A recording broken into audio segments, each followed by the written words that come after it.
Next program, perfect number. Can you tell me what do you mean by a perfect number?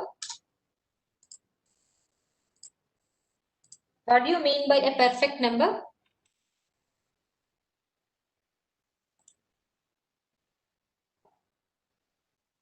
Okay, let me tell you. It should ask an input. Okay, suppose I have given an input as that input will be stored in a variable called n, and let us consider that value is 6. Normal 6 is a perfect number, that's why I have taken 6. Now what happens? The output should be displayed as yes, it is a perfect number. Now how can we say that the given input is a perfect number or not? To do this task, what we need to do is, for 6, we need to identify what are all the divisors for 6. What do you mean by divisor? A number which whenever it is divided with 6, this 6, if it is, yes, divisor is nothing but a number which should give a reminder of 0. So 1, if it is divided with 6, it will give a 0. And then 2, you will get a divisor of 0. And then 3, you will get a divisor of 0. 4, you won't get. 5, you won't get. And you should not consider the number itself. So starting from 1 and up to this number, in between, what are all the numbers you have? You need to take the individual numbers and we need to check whether it is a divisor of that or not. If it is a divisor, consider that number and find out the sum of all these numbers. So for our example, it is 1 plus 2 plus 3, which is equal to 6. And this total should be equal to your original number. Then we can say the number whatever you have given is a perfect number. Let us consider the n value as let us consider 8. Is 8 a perfect number, or let me take 9? Okay. Now for 9, what are all the divisors we have? 1 and 3 itself, because we should not consider 9 other than this. But 1 plus 3 is what? 1 plus 3 is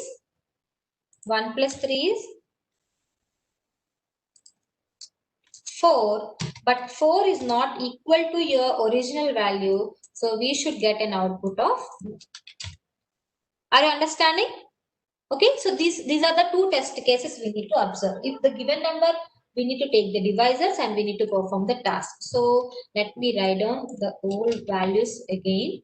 So we are taking 6, 1, 2, 3, 1 plus 2 plus 2 plus 3, which is equal to 6. And if you observe, this 6 is matching with this 6. So in that case, you need to get an output of yes. Got it, all of you? So what we need to do is, let me write down the logic for this one. So the same old example, let me copy this one. So what I'm doing, I will be asking the user to enter a number and I'm storing that value in a variable called n. Now what we need to do, we need to start from which number? From 1. We need to start from 1. So let me take one for loop where I value will start from 1 and up to which number you need to continue? You need to continue a number less than the given number. So our number will be n. So we need to repeat a same task where I value has to be less than n and repeatedly I value should be incremented because we need to start with 1 and then 2 and then 3. We need to do that task.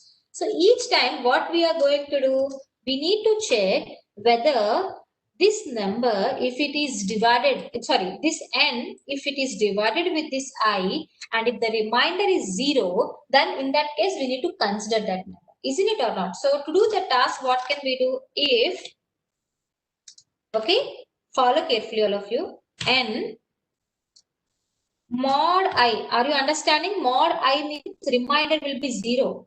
Is equal to 0. Then only. That means for the first time, n value is, for our example 6. 6 mod I will be equal to 0. In such a case, what I want to do? I want to add this I value to a variable called sum. Because we want to perform a sum operation. S equal to S plus I want to perform. Are you understanding? Now, for the second term, I value will be 2. Okay. So, n mod 2. is equal to 0. Yes, again it will be added to the already existing sum value. Next I value will be 3. 3 n 6 mod 3 will be equal to 0 only. That number will be added. Next time I value will be 4. But and 6 mod 4 is not equal to 0, so it will not enter into that loop. This value will not be added to the old value. So let me show you that one with our iterations.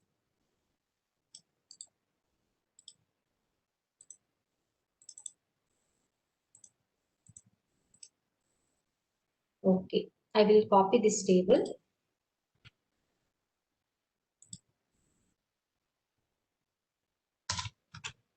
Now n value will be, this is I and this is S. Initially S value, let us declare it as 0. Okay. Now n value we have taken 6, right? Are you following? Now initially I value will be 1 only. So our initial value of I is 1. Now what happens?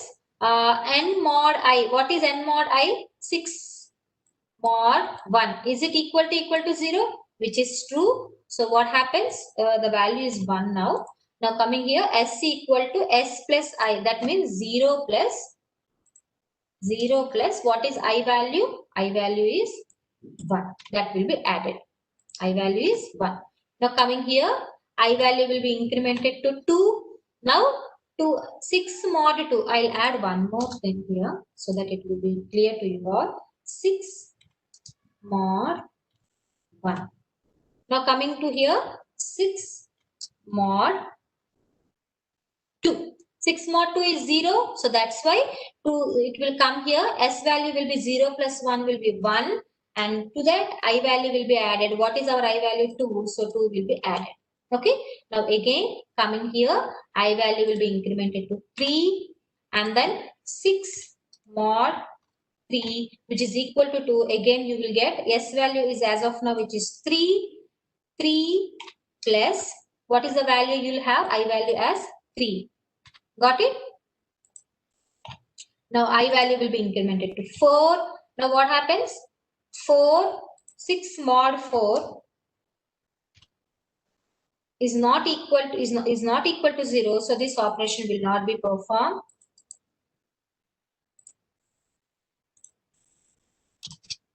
And again I value will be incremented to 5. 6 mod 5. Again this value is not equal to 0. This will be skipped. And then I value will be 6. Now 6 is less than 6, which is false. So here this is our ending termination. Okay, got it? So this is not required for us. So finally, where is our value? Our value is here. Now what we need to do after this? We need to check after this complete for loop. What we need to check? We need to check whether this sum value is equal to our n value or not. Isn't it or not? That is our task. So what we need to do? If n is equal to yes, then what you need to do? Printf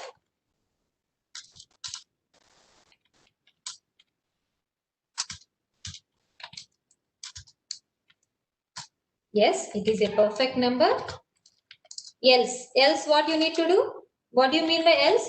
Else is nothing but s is not equal to n. In that case, we need to display printf no. Right? So this is the end of your program.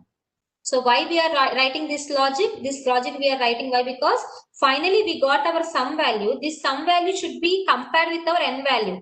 This value should be compared with our n value. If both are same, then it is a perfect number. That is what we have learned here. If this sum value and this n value are equal, then you need to get yes.